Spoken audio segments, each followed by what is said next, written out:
बिस्मिल्लाहिर्रहमानिर्रहीम, अस्सलाम वालेकुम। कराची के अवाम बिलखुसूस पाकिस्तान के अवाम बिलउमूम महंगाई का शिकार तो सभी हैं। महंगाई उतनी हो गई जितनी किसी ने तसव्वुर नहीं किया था। पेट्रोल उतना महंगा हो गया जितना किसी ने तसव्वुर नहीं किया था। गैस इतनी महंगी हो गई जितना किसी ने तसव्वुर नहीं किया था। बिजली का बिल उतना आ रहा है जितना किसी ने तसव्वुर नहीं किया था। और बिजली इतनी जा रही है जितना किसी ने तसव्वुर नहीं किया था। और अब ये आलम है, ख़ास तौर पर पाकिस्तान के सबसे बड़े शहर कराची में, कि वहाँ पर एक मकाम पे तो यानी मुख्तलिफ़ इलाक़ों में यानी 12 घंटे बिजली जाना। ये बोलना बड़ा आसान है, 12 सेकंड के अंदर अंदर जुमला मैंने कह दिया कि 12 घंटे बिजली जा रही है, आधा दिन होता है। 12 घंटे बिजली जाना कोई गैर मामूली बात नहीं है। जो कराची के शहरी हैं वो इस बात से एग्री करेंगे कि जब वो टेलीविज़न चैनल्स पर ये टिकर्स देखते हैं कि कराची के मुख्तलिफ़ इलाक़ों में 12 घंटे लोड शेडिंग, तो उनके दिल से आवाज़ निकलती है कि नहीं, हमारे इलाके में इससे ज़्यादा हो रही है। ऐसे भी इलाके हैं जहाँ 12 घंटों से ज़्यादा लाइट जा रही है, यानी कि लाइट महावरतन नहीं, एक्चुअली लाइट जा ज़्यादा रही है और आ कम रही है। और बिजली का बिल तो ज़ाहिर है वो तो मतलब माशाल्लाह उसको तो पर लगी गए। एक इलाके में, मुख्तलिफ़ इलाकों में एहतजाज चल रहा है। एक इलाके में 26 घंटे एहतजाज हुआ, 26 घंटे एहतजाज। यानी ज़ाहिर है ये एहतजाज का कह देना आसान है, एहतजाज करना भी बड़ी तवानाई मांगता है। और इतनी सख्त धूप में, सख्त गर्मी में एहतजाज करना मज़ीद तवानाई मांगता है। और उसमें अगर लोग ख़वातीन के साथ या अपने बच्चों के साथ सड़क पर हो तो वो उससे भी ज़्यादा तवानाई मांगता है। इसका मतलब ये कि फ्रस्ट्रेशन की उस सतह पर है कि जहाँ पर लोग कहते हैं भाई क्या है यार, ये क्या मुसीबत है, ये क्या हो रहा है ये। तो उसके बाद फिर वो मनाजिर होते हैं जो कि आप देख रहे हैं। यहाँ तक हुआ, कल अंदरूनी सिंध में आपने खबर सुनी थी जिसको सुन के आप हैरान हो गए। आज शहरी सिंध से खबर सुने और उसको सुन के परेशान हो। कल आपने खबर देखी, कल परसों बल्दियाती इलेक्शन हो रहे थे, ठप्पे शप्पे फुल माहौल सारा कुछ पोलिंग स्टेशन का। वहाँ डाकू आए, पोलिंग स्टेशन अमला। फिर आपने खबर देखी डाकुओं और पुलिस के दरमियान मुज़ाकरात, डाकुओं और पुलिस के दरमियान मुज़ाकरात कामयाब। डाकुओं और पुलिस के दरमियान मुज़ाकरात का होना और फिर कामयाब होना, ये कितनी एक मज़ेदार सी बात है। और आज आपको मालूम है कि कराची में ये हुआ कि बाकायदा वो एहतजाज फिर इतना ज़्यादा बढ़ा कि फिर पुलिस अपनी गाड़ियों में के इलेक्ट्रिक वालों को लाई, मुजाहिरीन के साथ बिठाया, मुजाहिरीन और के इलेक्ट्रिक के दरमियान मुज़ाकरात हुए और उसके बाद फिर ये। लेकिन लोड शेडिंग का सिलसिला अभी भी जारी है। ये तो बिलखुसूस कराची की सूरत हाल है। इससे आगाज़ करेंगे और ओवरऑल बात करेंगे कि ये गवर्नेंस के मसाइल जिसके अंबार तले 60, 70, 80 दिनों में ये गवर्नमेंट आ गई है, ये किधर जाएगा मामला। पेट्रोल, बिजली, पानी, गैस, दवाएं, ये मामला कहाँ जाके रुकेगा और गवर्नमेंट क्या इसका बोझ बर्दाश्त कर पाएगी। अगर गवर्नमेंट का ये नैरेटिव है कि हम इसके ज़िम्मेदार नहीं है, तो क्या वो लोगों को ये समझा पाएगी और क्या ये बात में हकीकत भी है या नहीं। ज़रा इन सारी चीज़ों पर हम बात करते हैं, मुताल्लिक़ा मेहमानों से बात करेंगे। आगाज़ ज़रा अपने कराची की कॉरेस्पॉन्डेंट से करते हैं, सलमान लोधी से, ताकि कराची में बिजली की क्या सूरत हाल है, और फिर ज़रा मुताल्लिक़ा लोगों से हम बात करते हैं। सलमान, अस्सलाम वालेकुम। बताएं बतौर मजमूई कराची में लोड शेडिंग की और मुख्तलिफ इलाकों में एहतजाज की क्या सूरत हाल है अभी। वालेकुम सलाम वसीम। सबसे पहले मैं शुरू करूं, अगर हम तसव्वुर करते हैं कराची के पोश इलाकों का, डिफेंस क्लिफ्टन के इलाकों में भी दिन रात सुबह शाम लोड शेडिंग की जा रही है। उसके बाद कुछ मिडिल क्लास आबादी वाले इलाकों की बात करते हैं जहां पर 100% बिलिंग होती है। गुलशन की बात करें, नॉर्थ नाज़ाबाद की बात करें, गुलिस्तान जौहर की बात करें, वहाँ पर भी दिन रात सुबह शाम और ऐसे टाइम पे लोड शेडिंग हो रही है। रात 1:30 बजे से 3 बजे तक की लोड शेडिंग के टाइम, 3 बजे से 5 बजे तक का लोड शेडिंग का वक्त। ये कौन सा वक्त है लोड शेडिंग का। उसके बाद हम उन इलाकों की बात करते हैं जहाँ पर बिलिंग कम है, जैसा कि मारीपुर रोड, लियारी के एतराफ़ की मुजाहिर, आज दिन भर वहाँ पर एहतजाज जारी रहा। 3 दिन से वहाँ पे बिजली नहीं थी। अब बिजली नहीं है तो इलाके में पानी भी नहीं है। अब लिहाजा लोग क्या करें। कई बार एहतजाज होता है, पुलिस यकीन दहानी कराती है कि एहतजाज खत्म कर दें, वापस चल जाए, बिजली आ जाएगी। लेकिन आज लोग इसी बात पर जिद बजिद हो चुके थे कि बिजली ऑन की जाए, उसके बाद वो घरों को जाएंगे, क्योंकि घरों में जाते हैं तो पानी नहीं है। इसके बाद अगर हम दूसरे इलाकों की बात करते हैं, मलीर हो गया, सऊदाबाद हो गया, अस्फहानी रोड हो गया, जगह जगह एहतजाजी मुजाहरे किए जा रहे हैं। एक और अहम बात मैं आपको बताऊं, आज कराची की ताजिर बरादरी की जानिब से अपने बिल जला दिए गए हैं। उनका ये कहना है कि 2 महीने के दौरान लाखों में बिल आ रहे हैं और बिल जो आ रहे हैं उसकी, लेकिन बिजली नहीं आ रही। अब कारोबारी औकात आपने कम कर दिए। कराची में 9 बजे मार्केट बंद करने के आपने ऐलानात कर दिए, लेकिन जब अब लोग दुकानों पर आते हैं 12 बजे 11 बजे के बाद, बिजली नहीं है तो कारोबार किस तरह होगा। इलेक्ट्रॉनिक की दुकानें नहीं चल सकती, मोबाइल के रिपेयर्स नहीं हो सकते, इसके अलावा जो दीगर इलेक्ट्रॉनिक बिजली से चलने वाले हालात हैं वो काम नहीं हो रहे। तो कराची के ताजिर कहते हैं कि 1 लाख रुपए का अगर बिल आ रहा है, उसमें टैक्सेस लगा दिए, लेकिन बिल तो उनको बिजली तो फराम की जाए। ये सूरत हाल सिर्फ तिजारती मराकज के नहीं बल्कि रिहायशी इलाकों और ये सब पे के इलेक्ट्रिक हुक्काम क्या कह रहे हैं? वैसे हम कोशिश करेंगे उनसे बात भी करें प्रोग्राम में, लेकिन के इलेक्ट्रिक हुक्काम क्या कह रहे हैं इस सब पे? देखिए, के इलेक्ट्रिक हुकाम खामोश तमाशाई बने हुए हैं। मैं आपको बिजली के डाटा के बारे में बताऊं। हाँ। कराची को जो मजमूई तलब है 3200 से 3300 के करीब मेगावाट इनकी तलब है। 2800 के करीब इनको बिजली फराम की जा रही है। के इलेक्ट्रिक इंडिपेंडेंटली और मुख्तलिफ IPPs के जरिए 1700-1800 मेगावाट बिजली प्रोड्यूस कर रही है। अब हमने इससे बात करें के इलेक्ट्रिक से कि आप लोग कितनी प्रोड्यूस कर रहे हैं IPPs के साथ मिलकर, तो आप बता रहे हैं 1700-1800, लेकिन अपनी मिकदार के इलेक्ट्रिक नहीं बता रहा कि वो कितनी प्रोड्यूस कर रहा है। 1000 के करीब मेगावाट इनको नेशनल ग्रिड स्टेशन से हासिल हो रही है। तो 2700 से 2800 के करीब कराची को बिजली फराम की जा रही है। 400 से 500 के करीब का ये शॉर्टफॉल है। लेकिन के इलेक्ट्रिक कितनी प्रोड्यूस कर रहा है? यहाँ पे के इलेक्ट्रिक आके खामोश हो जाता है। ये लोग कहते हैं कि नेशनल ग्रिड स्टेशन से हमें बिजली फराम की जाए, या जो प्राइवेट IPPs हैं वो हमें इजाफी बिजली दे। के इलेक्ट्रिक अपनी पैदावार क्यों नहीं बढ़ा रहा? और कराची की अभी लोड शेडिंग की सूरत हाल बेहतर हुई है सारे एहतजाजी मुजाहरों वगैरह के बाद, या अभी औसतन अभी भी जो आपने बताया कि पौश इलाकों में इतने घंटे बिजली जा रही है, फिर वो इलाकों में इतने, वो सिलसिला अभी भी कायम है, या आज जो दिन भर एहतजाज वगैरह हुआ, शोर शराबा, उसके बाद कुछ सूरत हाल बेहतर हुई? देखें, आप इससे अंदाजा कर लें, मैं सदर के इलाके में मौजूद हूँ। ये लाइंस एरिया के रिहायशी इलाका है। मेरे अकब के आप चारों तरफ देख के अंदाजा कर लेंगे क्या सूरत हाल है। मारीपुर रोड पे एहतजाज के बाद कुछ इलाकों की बिजली बहाल कर दी। इसके बाद अगर असफानी रोड के मकीन एहतजाज करते हैं तो के लिए बिजली इनको दे दी जाती है। सऊदाबाद में भी यही सूरत हाल है। एहतजाज हुआ तो थोड़ी देर के लिए बिजली दे दी, लेकिन उसके बाद 1 घंटे बिजली दे रहे हैं, 2 घंटे बंद कर रहे हैं। और महीने के आखिर में अगर बिल देख रहे हैं तो आमतौर आदमी का घर में 10,000 का बिल मिलता जा रहा है। तो अब कराची के शहरी क्या करेंगे इस सूरत हाल में? अजीब। बहुत शुक्रिया। सलमान लोधी हमारे साथ मौजूद है, बहुत बहुत शुक्रिया आपका। और हम इससे पहले मेहमानों की तरफ से आप ज़रा सुनिए, गवर्नमेंट के जो हुकूमत में आने से पहले दावे थे वो तो अपनी जगह पर ही, कमाल की बात हुकूमत में आने के यानी आपको एक सीरीज़ ऑफ क्लिप्स दिखाते हैं, आप देखिए। अभी थोड़े दिनों पहले की बात है कि शाहिद खाकन अब्बासी साहब ने कहा था कि जुलाई में लोड शेडिंग कम हो जाएगी। मरियम औरंगजेब साहबा ने कहा मई में, फिर तो नहीं हुआ, मई में तो कम ख़त्म नहीं हुई। शाहिद खाकन अब्बासी साहब ने कहा जुलाई में कम हो जाएगी। अल्लाह अल्लाह करके जुलाई अभी आया भी नहीं है, तो शहबाज शरीफ साहब ने कहा नहीं जुलाई में बढ़ जाएगी। शाहिद खाकन साहब ने कहा जुलाई में कम हो जाएगी, शहबाज शरीफ साहब ने कहा नहीं बढ़ जाएगी। ज़रा ये देखें बिजली के हवाले से क्या कह रहे हैं। वज़ीर-ए-आज़म शहबाज शरीफ साहब ने हदायत की थी 1 मई के बाद 0 लोड शेडिंग चाहिए। मतलूबा वसाइल फराहम कर दिए गए, 1 मिनट की लोड शेडिंग भी नहीं हो, 1 मिनट की लोड शेडिंग भी नहीं हो। 30 जून से लोड शेडिंग 1.5 घंटे के लगभग होगी। जुलाई में हम इसे मजीद कम करने में कामयाब होंगे। जुलाई में चूंकि हमें गैस के जहाज नहीं मिले, एन मुमकिन है कि लोड शेडिंग कुछ दिनों के लिए जुलाई में बढ़े। लोड शेडिंग कुछ दिनों के लिए जुलाई में बढ़े। जुलाई में लोड शेडिंग कम हो जाएगी। अभी उस बयान की सही खुश नहीं हुई थी। शहबाज शरीफ साहब ने कहा नहीं मुमकिन है जुलाई में लोड शेडिंग मजीद बढ़ जाए। सारी की सारी सूरत हाल बात करते हैं गवर्नमेंट से, पाकिस्तान पीपल्स पार्टी से। Minister for women development Sindh People's Party Shaila Raza Sahiba हमारे साथ हैं। बल्दियाती इलेक्शन में सिंध में बड़े इल्ज़ाम लगाए धांधली के पीपल्स पार्टी पे, खुद उनके इत्तेहादियों ने, उस पर भी आगे चल के बात करेंगे। बहुत शुक्रिया शैला रजा साहिबा वक्त देने का। सेनेटर पाकिस्तान तहरीक इंसाफ के सीनियर रहनुमा जनाब वलीद इकबाल साहब हैं। सर बहुत बहुत शुक्रिया आपका वक्त देने का। राशिद सुमरो साहब की हमें बहुत जल्द ज्वाइन करेंगे, जनरल सेक्रेटरी JUIF सिंध, जो कि पीपल्स पार्टी पर इल्ज़ाम लगा रहे हैं। मौलाना साहब की पार्टी के इल्ज़ाम पीपल्स पार्टी पर लगा रहे हैं कि धांधली की है इन्होंने। शैला साहिबा ये तो बताएं, ये तो मतलब लिटरली मतलब साल से, अभी चले मैं बाकी बात नहीं करता, विफाक में वो जो गवर्नमेंट कह रही है कि हमें UK ये रशियन और यूक्रेन क्राइसिस की वजह से हमें LNG नहीं मिल रही, बिड नहीं मिल रही, यूरोपियन कंट्रीज़ ने ख़रीद लिया। कराची का और के इलेक्ट्रिक का मसला तो साल से है ना, कि भाई बस यानी पूरे मुल्क की लोड शेडिंग से हमेशा ज़्यादा ही होती है कराची में, और आज भी सूरत हाल ये कमाल हो गया मामला। बिल्कुल है, और तबीयत आपके सामने नज़र भी आ रही होगी कि इतनी ज़्यादा नज़ला भी हो रहा है मुझे, पानी बह रहा है नाक से इतनी गर्मी में। अच्छा, हमें पिछले साल भी याद है कि गैस की लोड शेडिंग गर्मियों तक में हो रही थी, और बिल्स की आपने बात की तो बड़ी शिद्दत से ये बात कही जा रही थी PTI की गवर्नमेंट में कि फ्यूल चार्जेस के मद में जो माहिदा हुआ है उसकी वजह से आप आने वाले दिनों में नताइज देखेंगे कि आप अगर 150 यूनिट खर्च करेंगे तो 10,000 तक बिल आएगा। ये वो बात है जो मैंने जब उनकी गवर्नमेंट थी उस प्रोग्राम में ये बात की थी कि फ्यूल चार्जेस के मद में जो मायदा हुआ है।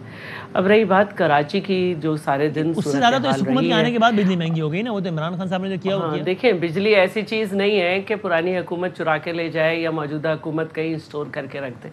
जितनी बिजली बनती है इतनी यूटिलाइज होती है। अब एक बात कही गई है कि जाहिर है कि जो क्राइसिस है उसकी खैरा साहब वैसे माजर के साथ आप सॉरी बात काटने का, ये इतना सादा अभी तो मामला नहीं है ना कि जितनी बनती है उतनी यूटिलाइज होती है। फिर वो डिस्ट्रीब्यूशन कंपनीज का काम भी आ जाता है, फिर वो कैपेसिटी चार्जेस का भी मसला होता है, फ्यूल से कितनी पैदा हो रही है और हाइडल से कितनी पैदा हो रही है उसका मामला भी होता है। इतना सादा तो मामला नहीं है कि जितनी पैदा हो रही है उतनी दे रहे हैं। नहीं, मैं ये नहीं कह रही कि इस तरह से नहीं हो रहा, लेकिन सीधी बात यह है कि इस वक्त पूरे कराची के शहरी बिलबिलाए हुए हैं जी। खुद हमारे यहाँ भी, हम कहीं कराची से हट के नहीं है, डिफेंस क्लिफ्टन नहीं है, यहाँ पे रह रही हूँ मैं स्टेडियम रोड पे, और सब जानते हैं कि मेरे पड़ोसी भी जानते हैं कि कितनी लाइट जा रही है और कितने मसाइल हैं। सुबह को आंख जब खुलती है तो इसी से खुलती है कि लाइट गई भी होती है, और उसके बाद एक दोपहर का स्पेल अलग आता है। तो ये इसमें तो पीपल्स पार्टी अपने आप को कैसे बरी जिम्मा करार देगी, जिसकी साल से सिंध में हुकूमत है और के इलेक्ट्रिक का मसला तो हल ही नहीं होके देता। विफाक उल्टा शिकवा करता है, चाहे विफाक में कोई भी उल्टा शिकवा करता है, वो कहते हैं we are being very kind to K electric, वो तो ये कह रहे होते हैं, और यहाँ सिंध में अलग मसाइल है। के इलेक्ट्रिक के लोगों से आज इम्तियाज शेख साहब ने रब्ता किया था। हाँ। और उनको हिदायत की है कि बाकायदा आप जारी करें कि किस वक्त कितने घंटे किस इलाके में आप लोड शेडिंग करेंगे, और उसके बाद कल उनको बुलाया भी है। और वही बात है कि सबके सामने है कि क्या सूरत हाल है कि इलेक्ट्रिक की। हमारे ज़माने में हल भी क्या है इसका? हल क्या है इसका? हल तो क्या इलेक्ट्रिक के लोगों को लें जरा राब्ते में और उनसे पूछें। अच्छा, वो तो अभी आ नहीं रहे, आएंगे तो अपने बयानात देके चले जाएंगे, लेकिन उनका सिंध हुकूमत की बाजू तो और गवर्नमेंट फेडरल में सकती है ना कि भाई क्या कोताही है। तो किसकी कोताही है? सिंध गवर्नमेंट की नहीं है। सिंध हुकूमत की और फेडरल हुकूमत की क्या कोताही है कि बिजली नहीं है? तो किसकी कोताही है? बताएंगे हमारी कोताही अगर होगी। नहीं, लेकिन अगर अच्छा एक लम्हे को ये बात ही मान लें कि बिजली शहरियों को बिजली फराम करने का एक इदारा है, अगर वो अपना काम नहीं भी कर रहा तो भी किसने मेक श्योर करना है कि अपना काम सही तरीके से करे? अगर एक लम्हे को ये मान लिया जाए कि गवर्नमेंट की कोई, मैंने कहा कि सीएम साहब ने उसका नोटिस भी लिया है और उनसे आज बात भी हुई है और उनको कल तलब भी किया गया है, और एक बड़ी इस सिलसिले में कल एक बड़ी मीटिंग है। और मैंने कहा कि सिंध के दफातर में भी बिजली नहीं है सारे दिन और बड़े मसाइल का सामना है, तो हम खुद जो हैं खुद शहरी हैं जिसको लाइट चाहिए, बिजली चाहिए, लेकिन बिजली नहीं। अच्छा, मैं वली साहब मुझे इजाज़त दें आपकी तरफ आने से पहले, ये राशिद सुमरो साहब, ये मैं बल्दियाती इलेक्शन और इस हवाले से आगे चल के बात करता हूँ, जो आपके तहफ़्फ़ुज़ात हैं, आपने पीपल्स पार्टी पे इल्ज़ाम लगाया है धांधली का, उस पर बाद में बात करता हूँ। ज़रा आप भी चूँकि गवर्नमेंट के इत्तेहादी हैं, ज़ाहिर है मौलाना फजलुर रहमान साहब के दस्ते रास्त हैं आप, मौलाना फजलुर रहमान साहब गवर्नमेंट के दस्ते रास्त हैं, और आप सिंध के रहने वाले भी हैं, इंटीरियर सिंध, लाड़काना वगैरह। आप बताएं, ये आप पीपल्स पार्टी की गवर्नेंस से खास तौर पे लोड शेडिंग और सारे सूरत हाल, आपका क्या ख्याल है? कितने मुतमईन हैं आप? वसीम बादामी साहब, सबसे पहले तो अस्सलाम वालेकुम और आपका शुक्रिया, आपने मुझे अपने प्रोग्राम में लिया।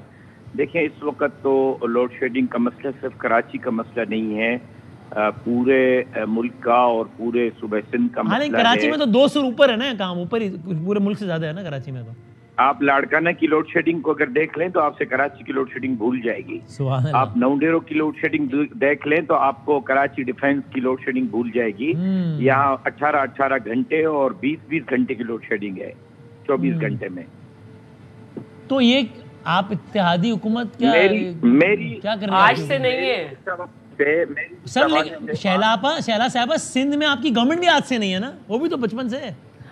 देखिए, सिंध में जो बिजली आती है उसका के इलेक्ट्रिक से ताल्लुक़ नहीं है, उसको जो है फेडरल से सप्लाई होती है।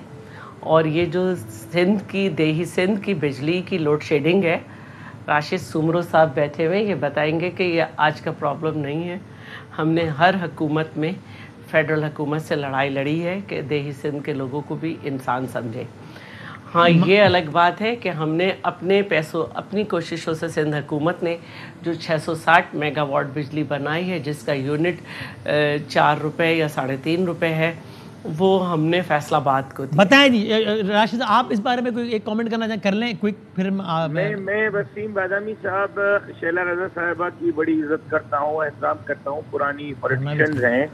मेरी उनसे सिर्फ एक दरख्वास्त है कि वो एक बात सिर्फ सिंध हुकूमत के तौर पर कर दें कि सिंध में जो बिजली बन रही है, जो सिंध हुकूमत बना रही है, या विंड पे इतनी बड़ी बिजली हम बना रहे हैं, एशिया का सबसे बड़ा प्रोजेक्ट विंड का हमने जामशुरो में लगाया है नूरियाबाद तक, या फिर अब हम थरकोल से बिजली बनाने जा रहे हैं, तो जब तक सिंध की बिजली सिंध पर इस्तेमाल नहीं होगी और यहाँ की किल्लत खत्म नहीं होगी, तब तक हम अपना पेट्रोल या अपना गैस या अपनी बिजली दूसरे सूबों को नहीं देंगे। कम से कम ये एक चीज करके देख लें, देखें कि लोड शेडिंग में कमी आती है या नहीं आती, देखें कि गैस की लोड शेडिंग में कमी आती है या नहीं आती।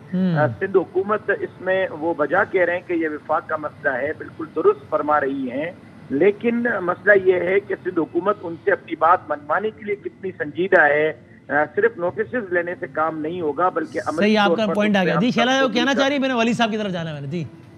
मैं भाई बिल्कुल सही फरमा रहे हैं, लेकिन हमारा जो ग्रिड सिस्टम है वो इस तरह का है कि हम ये कर नहीं पा रहे। आपको याद होगा कि एक बहुत बड़ा ब्रेकडाउन पीटीआई गवर्नमेंट में हुआ था, और जिससे हमारा जो बात की इन्होंने जाम शुरू तक का सिस्टम बैठ गया था, क्योंकि हमारी इंटरनल कनेक्शन इस तरह की है।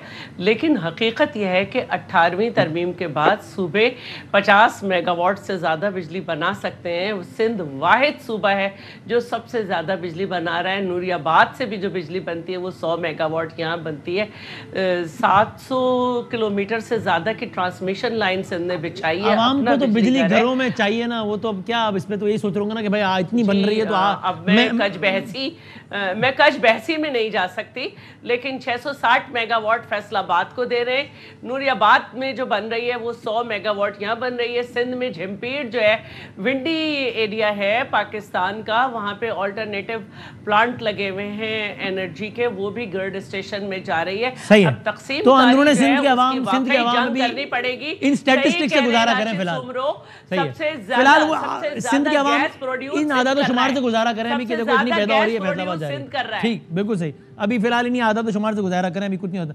ये वलीद इकबाल साहब बताएं भाई, वो कहते हैं आपकी गवर्नमेंट मुआहदे कर गई, ये कर गया, वो कर गई, इसलिए अब ये सारा का सारा मलबा आ गया इन पे। हमने कौन सा मुआहदा किया जी? किस मुआहदे की बात कर रहे हैं? पहले ये मुझे एजुकेट कर दें। ये तो एक बतौर मजमूई आपके दौर के हवाले से कहते हैं ना वो लोग। अब मैं फिर वो फ्लोर शहला साहब को दूंगा तो आपका नहीं, वो IMF चले, IMF मुआहदे की बात कर लेते हैं। वो कह रहे हैं ना IMF मुआहदा कर गए। भाई हम अगर IMF मुआहदा कर गए हैं ऐसा जो आपको पसंद नहीं है, ये जो इस गवर्नमेंट को, और ये गवर्नमेंट क्या कहलाती है मैं अर्ज कर दूं, इसको मैंने नहीं कहा, ये नुसरत जावेद साहब ने ये लफ्ज़ तलाश किया था, जो कि नवाए वक्त में लिखते हैं पेज नंबर 2 पे हर रोज़ सवाई वीकेंड के। जी जी जी। कहा था भानमती का कुंबा, और उसके पीछे बरे सगीर की मशहूर कहावत भी है कि कहीं की ईंट कहीं का रोड़ा, भानमती ने कुंबा जोड़ा।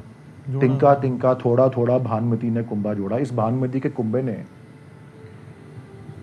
IMF से ही 1 साल की एक्सटेंशन मांग ली है इसी मुआहदे की। और भाई इतना बुरा मुआहदा अगर हमने किया है तो तुम 1 साल की एक्सटेंशन क्यों मांग रहे हो? रीनेगोशिएट करो। लेकिन असल बात जिसके ऊपर आपने ये जिक्र छेड़ा है, जो कि इस वक्त औसतन 16 से 18 घंटे लोड शेडिंग हो रही है औसतन पाकिस्तान भर में। ये 3.5 साल PTI गवर्नमेंट में कभी ऐसे नहीं हुआ। ये तो इक्का दुक्का कोई इंसिडेंट हुआ हो कि जी ग्रिड में ब्रेकडाउन हो गया, कोई ट्रिप कर गया कुछ, ये, लेकिन ये रोज डेली बेसिस पे ये PTI गवर्नमेंट में नहीं हो रहा था। और ये अब मेरी बारी है कहने की कि जो ये मुआहदे कर गए थे, कौन मुआहदे कर गए थे? ये PMLN वाले। ये जो जिस लेवल पे लोड शेडिंग हो रही है उससे तो 2008 से 13 तक की जो PPP की गवर्नमेंट थी उसकी यादें ताज़ा होती हैं। लेकिन उसके बाद PMLN ने कहा कि हम लोड शेडिंग को ख़त्म कर देंगे। उन्होंने जो मुआहदे किए वो महंगे मुआहदे वो थे, वो इम्पोर्टेड तेल के ऊपर मबनी मुआहदे वो थे, इम्पोर्टेड कोल के ऊपर मबनी मुआहदे वो थे जो इस वक्त दुनिया भर के अंदर पीक के ऊपर चली गई हैं। ये सारी इनपुट्स जो हैं इनकी प्राइसेस जो हैं।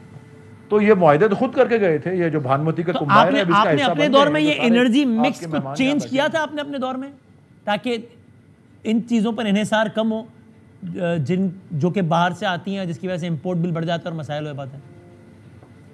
अब मैं अब गिनवाना शुरू करूं तो देखें, हमने सबसे ज़्यादा जो काम किया एनर्जी मिक्स के हवाले से, और इस पे आप खुद जायज़ा ले लें कि वो कितने जो बड़े डैम्स के प्रोजेक्ट थे, बिकॉज डैम के प्रोजेक्ट्स वो होते हैं जो इंफ्रास्ट्रक्चर के हवाले से, जो कि कैपिटल कॉस्ट के हवाले से और टाइमलाइन के हवाले से थोड़े से ज़्यादा हैवी होते हैं। उनमें ख़र्चा ज़्यादा आता है बनाने में, उनमें टाइम ज़्यादा लगता है बनाने में, लेकिन एक बार वो बन जाएं तो फिर उनका ख़र्चा बहुत मिनिमल होता है, क्योंकि उसके लिए ना कोई तेल बरामद करना पड़ता है, ना कोई कोल बरामद करना पड़ता है, ना कोई LNG बरामद करना पड़ता है, और वो सारा कुछ। तो इसलिए सबसे ज़्यादा डैम्स के प्रोजेक्ट्स जो थे, और वो डैम एक डैम देखें ना, अगर वो तेल वाले प्रोजेक्ट्स जो होते हैं वो कोई 200 मेगावाट का होता है, कोई 250 मेगावाट का होता है, कोई गैस वाले जो होते हैं वो बहुत बड़ा हो जाए तो 300 का 400 का होता है, और अगर एक आधा आ जाए, एक आधा वो 1100-1200 का भी होता है। ये डैम्स जो होते हैं तो 2,000, 3,000, 4,000 मेगावाट पे भी चले जाते हैं, और मजमूई तौर पे हमने तो मेरे ख्याल कोई तकरीबन 8,000 मेगावाट के करीब जो है उसके प्रोजेक्ट्स को हमने, आप मिक्स की बात कर रहे हैं, और उस पर बजट स्पीचेस और क्या कुछ बहुत सा मौजूद है। असद उमर साहब की तरफ से, उमर अयूब साहब की तरफ से, हमाद अजहर साहब की तरफ से, तो वो सारा आप क्या कह रहे हैं वली साहब, ये आज लोड शेडिंग में एकदम इजाफा क्यों हो गया? आपका क्या ख्याल है आपका? ये भानुमती का कुंभा, अगर उनको उड़ना नहीं आता था पंगा क्यों लिया? या लतीफ़ा आपने सुना हुआ है कि नहीं सुना हुआ? जी सुना हुआ है, ठीक सही। चले मैं ब्रेक ले लूं। सुना हुआ है ना, तो बस उड़ना नहीं आता था, पंगा ले लिया और फंस गए। चलो एक मैं ब्रेक के बाद वापस आता हूँ।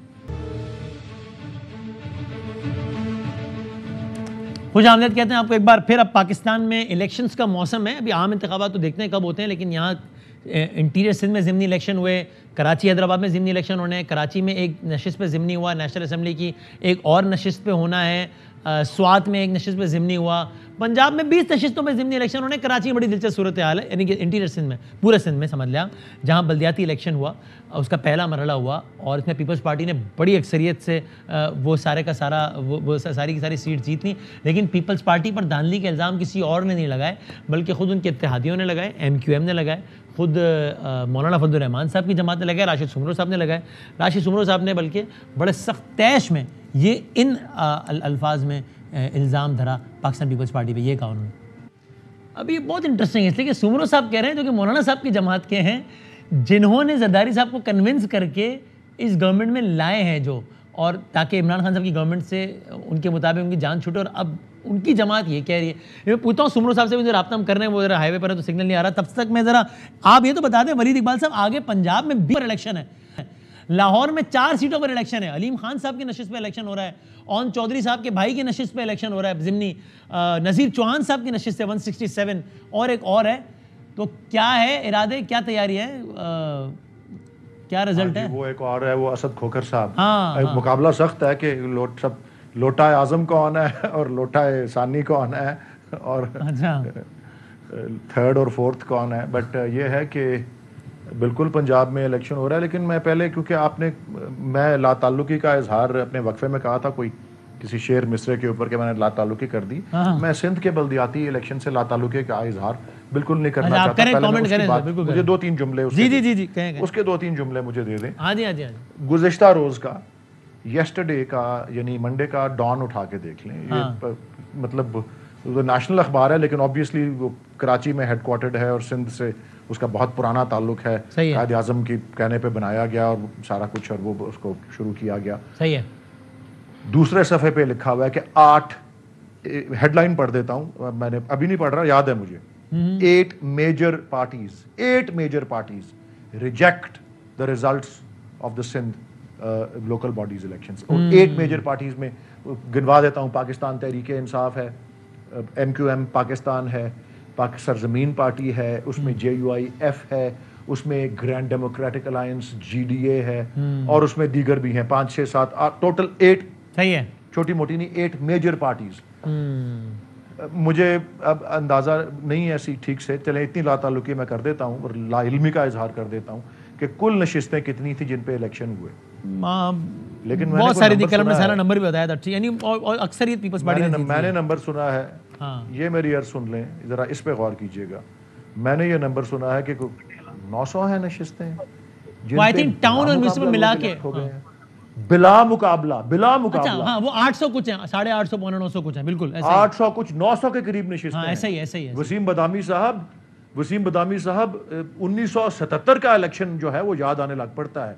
ये पाकिस्तान की तारीख में 1977 में भी एक इलेक्शन हुआ था और पीपल्स पार्टी ही के उसमें लैंडस्लाइड आई थी विक्ट्री। उसके बाद जो हुआ वो सबको पता है, अल्लाह मैं कान पकड़ता हूँ उसके बाद क्या हुआ। लेकिन उसके दौरान जो हुआ वो मुंतखब हो जाए उसमें धांधली कैसे, यानी अभी कह रहे हैं इन्होंने धमका के बिठा दिया बाकी सामने वाले सारों को कि कोई इलेक्शन ही ना लड़े, ये कह रहे हैं। मैं यही तो कह रहा हूँ कि बिला मुकाबला चले, इक्का दुक्का 8, 10, 12 हो जाए। बल्दियाती में उम्मीदवार ही हजारों होते हैं, सीट्स ही इतनी कई सैकड़ों होते हैं। यही तो अर्ज कर रहा हूँ मैं, यही तो अर्ज है।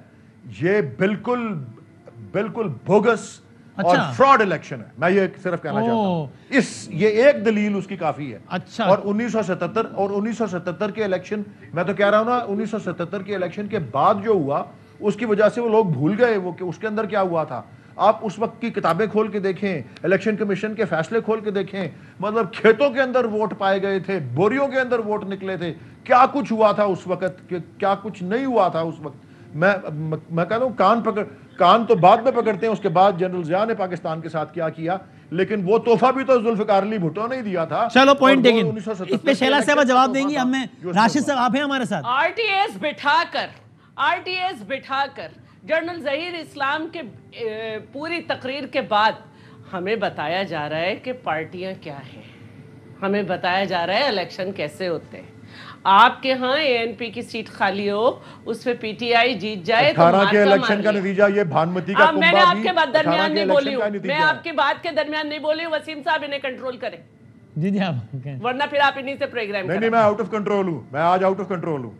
आप हमेशा से कोई नई बात नहीं है। आरटीएस के इलेक्शन के बाद का नतीजा मैं नहीं बात करूंगी, आप इनको खामोश कराएं, वरना मैं नहीं कर रही प्रोग्राम, मैं नहीं कर रही प्रोग्राम। लेकिन आप एक नंबर को तामुल तो करें, मैं राशिद साहब से कमेंट ले लूं, फिर आप एक साथ कमेंट कर दिएगा ना जो आप नहीं, मैं क्यों राशिद साहब से कमेंट ले लूं, इसलिए कि मैंने उनसे सवाल करना था, नहीं तो बाकी उनकी थी, मैं उनसे सवाल करने जा रहा था। बात कर लूंगी, आप खुद उनकी बात काट के फिर अपने कह रहे हैं वो आपकी बात ना काट के उन पे जाए। आप क्यों चाह रहे हैं कि मेरी तूफानी जवाब इनसे बदल के उनको जाए? आपको पता नहीं गैब का इल्म कैसे हो गया, मैं थोड़ी चाह रही। हमें बताएंगे वो लोग भानमती का कुनबा क्या है, जिसमें शाह महमूद कुरैशी और जावेद हाशमी जो एक दूसरे के खिलाफ लड़ते थे एक ही डाल पे आके बैठ जाए। हमें बताएंगे वो लोग कि भानमती का कुनबा क्या है, जिनका कायद जो है वो कहता था कि आजाद उम्मीदवार इसलिए बनते हैं कि वो अपनी कीमत लगाएं और फिर जहाज ने उड़ उड़ के जो है वो आजाद खरीदे। हमें बताएंगे भानमती का कुनबा। हमने तो सीधा एक आईनी तरीके से इनको गिराया है। ये क्या चले थे लश्कर कशी करने, आज आपको आपके बनाने वाले कह रहे हैं कि हमने बनाया। लेकिन और शैला साहबा कि उनका ये तो आपके मुखालिफ है ना, तो आप पर लगाएंगे इल्जाम। अपने इत्तेहादियों को तो कायल करने की हमने धांधली नहीं की। एमक्यूएम कह रही है आपने धांधली की, मौलाना साहब की जमात कह रही है हमने धांधली की। अच्छा, मौलाना साहब की जमात कह रही है, लेकिन कराची में हमारे साथ एडजस्टमेंट भी है। पीटीआई के साथ देही सिंध में एडजस्टमेंट था और कराची में बहुत सारी जगह पे सोराब गुड़ पे मौलाना गयास जो हैं वो पीपल्स पार्टी के साथ पैनल बना के लड़ रहे हैं, जबकि मैं तो कह रही थी ज़रूरत नहीं है, लेकिन बहरहाल कमेटियों के फैसले। चलो तो अब मुझे जरा मैं ठीक है, मैं आता हूँ आपके दोबारा राशिद, मुझे राशिद एक जुमला में कह दूं जी, 12 जमातें मिल के थर में पूरा जो है हमारा थर पारकर में क्लीन स्वीप किया है, लड़ी है, एक वोट नहीं मिला है। ये कह रहे हैं अनअपोज्ड जीत गए। भाई लोगों की जबानें अनअपोज्ड जब जीत गए थे तो पहले से जीत गए थे ना, आज कल ही की तो बात नहीं है ना, परसों अनाउंस हुआ हो। पहले कहते हैं कि तो सिर्फ देही सिंध तक महदूद है, जब देही सिंध से जीते तो इनकी चीखें निकल लेंगे। मौलाना साहब की तो बात है, उनकी बात का जो बात होगी मैं जवाब दूंगा। ठीक है, अब मुझे पूछ लो राशिद साहब, आवाज आ रही है आपको मेरी? जी बिल्कुल आवाज आ रही है। आपसे बात करने का राब्ते ही मन करता। भाई ये आप बताएं, आप ये बता दें कि ये धांधली के हवाले से आपने पीपल्स पार्टी पे इतने सख्त इल्जामात लगाए हैं और आपने कहा है कि आपने कहा जरदारी साहब से निजात दिलाएंगे सिंध की आवाम को। ओ भाई ये जरदारी साहब अगर छट गए तो इमरान खान की हुकूमत की वापसी का रास्ता हमारा हो जाएगा। जरदारी साहब की वजह से तो शहबाज शरीफ की हुकूमत कायम है, जो कि मौलाना साहब भी चाहते हैं। मेरा सवाल आपसे स्ट्रेट ये है कि जो आपने कहा है तहरीक चलाएंगे, ये करेंगे, ये जमीयत उलमा इस्लाम सिंध का फैसला है, राशिद सुमलो का फैसला है, या आपकी जमात का यानी कि मौलाना का फैसला है? वसीम भाई, सबसे पहली बात यह है कि जो शैला ने कहा है, मैं भी वही कह रहा हूँ कि हम दरमियान में नहीं बोले, लिहाजा दरमियान में कोई ना बोले, अपनी अपनी बारी पर बोले, फरमाइए, ताकि हर एक अपना मौक़िफ़ दे सके। सही है। जहाँ तक बात है सिंध के बल्दियाती इंतखाबात की, इमरान खान साहब का रास्ता हटाने में जनाब आसिफ अली जरदारी साहब का किरदार होगा, लेकिन 3.5 साल की जमीयत उलमा इस्लाम की तहरीक को, मिलियन मार्चों को और उनके लॉन्ग मार्चों को आप कहाँ करेंगे? पहले दिन से इमरान खान के नताइज को मुस्तरद करने वाली जमात जमीयत उलमा इस्लाम थी। सेकंड डे पे इलेक्शन कमीशन के सामने धरने देने वाली जमात जमीयत उलमा इस्लाम थी, और ये तहरीक जो है ये जमीयत उलमा इस्लाम की तहरीक के नतीजे में ये सब कुछ मुमकिन हुआ। मैं ये नहीं कह रहा आपका किरदार नहीं है, लेकिन मैं कह रहा हूँ उनका भी किरदार है ना। अगर आप उनको ही हटा देंगे तो जहाँ तक यकीनन इस वक्त हुकूमत में जो बैठी हुई जमातें हैं सबका किरदार है। बिल्कुल मैं इस चीज से एग्री करता हूँ। जहाँ तक आते हैं बात पे कि जी JUI वोट की शफाफियत की बात कर रही है, तो वसीम भाई आप तो मुझे अप्रिशिएट करें, आज खड़े होकर आप मुझे मुबारकबाद दें कि अगर इमरान खान साहब धांधली के जरिए आते हैं तो जमीयत उलमा इस्लाम वोट की तकद्दुस और हुर्मत के लिए रोड पर खड़ी होती है। लेकिन अगर यही शिकायत जमीयत उलमा इस्लाम की किसी इत्तेहादी जमात पे, तो हमने उसमें भी कोई लैतो लाल से काम नहीं लिया, बल्कि वही मौक़िफ़ अपने इत्तेहादी जमाती के हवाले से भी लेकर कौम के सामने आ गए हैं कि भाई अगर ये 2018 25 जुलाई को वोट चोरी होगा तब भी हम हिफाजत के लिए निकलेंगे, अगर ये 26 जून 2022 को होगा तब भी हम उसके तकद्दुस के लिए निकलेंगे। ये लोकल सतह पर बेज़ाब्तगियां हुई है या पीपल्स पार्टी ने धांधली की है? फर्क है ना दोनों में, ये बताएं क्या हुआ? अब मैं उस पे आता हूँ आप मुझे जवाब पूरा करने दें। सबसे पहली बात ये है कि सिंध असेंबली से बल्दियाती एक्ट बिल पास करवाया गया, वो बिल आल पार्टीज कॉन्फ्रेंस ने मुस्तरद किया। हुकूमत को चाहिए ये था कि आल पार्टीज कॉन्फ्रेंस के एलामिये को सामने रखते, पार्टियों से बात करते, रद्दी टोकरी में फेंक दिया। सुप्रीम कोर्ट ने कहा आपका बल्दियाती बिल इंसानी हुकूक के मनाफी है, 73-74 सेक्शन को। राशिद भाई वो तो हो गया ना, फिर इलेक्शन हुआ, इलेक्शन के दिन पे आया ना, जरा इसका बताया ना कि अब क्या। देखिए मैं आपको सारा बताना चाह रहा हूँ, अगर आपके पास टाइम नहीं है तो मैं डायरेक्ट इलेक्शन के दिन पे आता हूँ। इसमें आइए, मेहरबानी करें। फिर इलेक्शन कमीशन ने रेवेन्यू डिपार्टमेंट और DCs के थ्रू डिलिमिटेशन की से ऊपर है, और इसी कराची में यूनियन काउंसिल का एक हल्का 90,000 के वोट ऊपर है, वो सिंध हुकूमत की रेवेन्यू डिपार्टमेंट ने बना के इलेक्शन कमीशन को दिया। MP तो 50,000 पे बनेगा, लेकिन यूनियन काउंसिल का नाजिम जो है वो 90,000 पे बनेगा। लाड़काना शहर जहां डेमोक्रेसी जन्म लेती है और उसी डेमोक्रेसी पर वजीर आजम और सदर बनते हैं, भुट्टो साहब से लेकर अब बिलावल साहब वजीर खारजा बने हुए लाड़काना के सदके, उसी शहर में एक यूनियन काउंसिल 23,000 वोट पे, एक यूनियन काउंसिल 30,000 वोट पे, एक काउंसिल 13,000। सर धान इलेक्शन वाले दिन में अभी भी नहीं आ रहे, मेरे पास वक्त कम है, आपके पास सिग्नल कम है, आप मोटरवे पे ना वहाँ पे, तो ये तो बताएं इलेक्शन वाले दिन नहीं करूंगा तो सारी बात मैं नहीं समझा पाऊंगा ना। आप मुझे इलेक्शन दिन पे आने देंगे तो ये इनके साथ मुंसलिक है ना सारी बातें। फिर जी उसके बाद क्या होता है कि जी मुखालिफिन के वोटर लिस्टों से वोट गायब कर दिए जाते हैं। मैं अपना वोट कास्ट करने गया, आधा घंटा पोलिंग पे घूमता रहा, वोट नहीं मिल रहा था, एक और पोलिंग पे जाके मैंने वोट दिया। आपका अपना वोट गायब हो गया था? जी मेरा अपना वोट गायब हुआ, और मैं 70,000 वोट लाड़काना से लेने वाला बिलावल भुट्टो साहब के मुकाबले में उम्मीदवार के वोट के साथ ये असर था, तो मेरे वोटर्स के साथ क्या होगा? इतनी 50 टेम्परेचर की गर्मी में माएँ बहनें, बूढ़ी औरतें, बूढ़े बंदे आखिर वो दर बदर घूम घूम के वापस चले गए। मेरे घर की यूनियन काउंसिल पे रात 11 बजे तक ठप्पेबाजी चलती रही। 150 मेरे कारकुन पुलिस की लाठीबाजी और फायरिंग से लहूलुहान है। मेरी घर की यूनियन काउंसिल पर मेरे चेयरमैन के उम्मीदवार पर 2 दहशतगर्दी के मुकदमात बनाए गए हैं। मैंने खुद SSP को कॉल की कि लड़ाई चल रही है, आए लड़ाई को रोकें। मेरे फोन पे SSP साहब आते हैं और बिलावल साहब के पॉलिटिकल सेक्रेटरी को अपने काफले में लेकर आते हैं, और मेरे फोन पे आके FIR भी मेरे ऊपर कर देते हैं। वो भी ये चलो ठीक, अब मैं वक्त आखिरी 1-1 मिनट है तो मैं शैला साहब, ये अपने इत्तेहादी की चार्जशीट सुनिए और अब बताइए क्विकली, मैं आखिरी 1 मिनट का कमेंट। ये राशिद सुमरा साहब, ये वलीद इकबाल साहब नहीं कह रहे। फिर शैला फिर उस पे आ जाएं, क्योंकि उन्होंने एक ब्लेम किया, उसका जवाब दे दूं। 2018 में वो कह रहे आप पीटीआई के इत्तेहादी है सिंध में, शैला साहब ने तो ये भी कहा। वही उस पे मैं जवाब देना चाह रहा हूँ कि अगर 2018 में या कल के इंतखाबात में शैला रजा साहिबा पीटीआई के साथ मेरा कहीं भी कोई इत्तेहाद साबित करके दिखा दे, मैं अपनी तमाम स्टेटमेंट को वापस लेते हुए के रिजल्ट को कबूल कर लूं। पॉइंट बिल्कुल। शैला साहब फाइनल लास्ट मिनट और फिर वलीद साहब से कमेंट, बस 1-2 मिनट रह गए। मैं इनका एहतराम करती हूँ, ये कहते हैं तो मैं यकीन करती हूँ। मैंने आज के अखबार में देखा था, क्योंकि मैं तो पूरे इलेक्शन में गायब थी, आज के अखबार में मैंने पढ़ा था। लेकिन इनका जो वोट गायब हो गया और वो आपको इल्जाम। अच्छा देखे, इसमें पीपल्स पार्टी का कसूर नहीं है। मैंने भी आपसे कहा कि अल्लामा साहब ने जो है, राशिद सुमरा साहब ने जो है चेक नहीं किया होगा, मैंने तो चेक कर लिया। मेरा भी जो है मेरे शनाख्ती कार्ड के बजाय जमशेद क्वार्टर्स में चला गया था, और उससे पहले 2008-9 के जो इलेक्शन थे उसमें मेरे घर वालों का वोट नवाबशाह में चला गया था, और पता नहीं किस किस का मेरे घर के एड्रेस पे वोट था। तो लेकिन पूरी फहरिस्त है ना इल्जामात की जो उन्होंने लगाई है। वलीद साहब तो आपके सियासी मुखालिफ है, ये तो नहीं है। बाकी देखिए NA 133 लाहौर में भी बड़े मसले थे, लोगों को उनके नाम और नंबर नहीं मिल रहे थे, तो ये एक मसला है ये इलेक्शन में।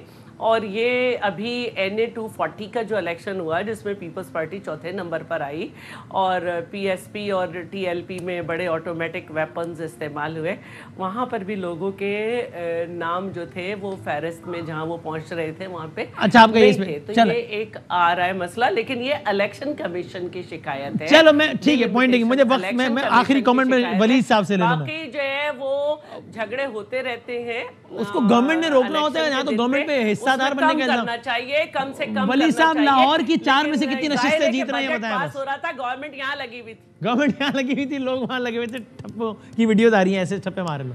वो आखिरी वली साहब लाहौर की 4 में से कितनी नशिस्तें जीत रहे हैं, वो 30 सेकंड सच्ची वाला बताएं, ये नहीं कहेगा 4 में से 5 नशिस्तें जीत जाएंगे। नहीं, बहुत शुक्रिया, आपको मेरी याद भी आ गई। मुझे लोग मैसेजेस भेज रहे हैं, वलीद भाई तस्वीर आ रही है, आवाज नहीं आ रही। शुरू आपसे किया था पता।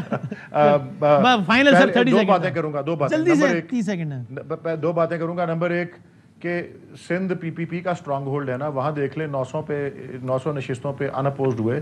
खैबर में भी बल्दियाती इंतखाब हुए हैं, हमारा स्ट्रांग होल्ड है। कितनी नशिस्तों पे इस तरह, ये मैं सवाल छोड़ के जा रहा हूँ। और पंजाब में 20 नशिस्तों में से 20, लाहौर में से 4 की 4 नशिस्तें अंपायर को साथ मिला के शरीफ फैमिली खेलती है। हम अंपायर को साथ मिलाने के बावजूद इनको शिकस्त देंगे 4 सीटों से। बहुत शुक्रिया। और 20 सीटों के बनाया गया है। तीनों मेहमानों का शुक्रिया। हम कंक्लूड करते हैं ब्रेक के बाद।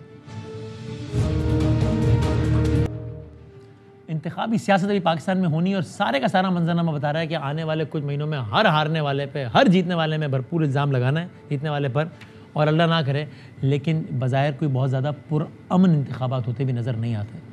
ज़िंदगी सेहत रही तो कल मिलते हैं इंशाअल्लाह। अल्लाह हाफ़िज़। अहम तरीन खबरें अब एक क्लिक की दूरी पर, आपके पसंदीदा टॉक शोज हों या अहम मुल्की या गैर मुल्की शख्सियात की न्यूज़ कॉन्फ्रेंसेस, हर लम्हा बाखबर रहने के लिए सब्सक्राइब करें हमारा YouTube चैनल। मौसम की सूरत हाल हो या खेल के मैदान से खबरें, अपने मोबाइल फोन से मुल्की और बैनुल अक़वामी अहम खबरों तक रसाई के लिए डाउनलोड कीजिए मोबाइल ऐप। बावसूख ज़राए से मुसद्दिका खबरों, तज्ज़ियों और तबसरों से मुस्तफ़ीद होने के लिए विजिट कीजिए पाकिस्तान की सबसे बड़ी न्यूज़ वेबसाइट www.arYnews.tv।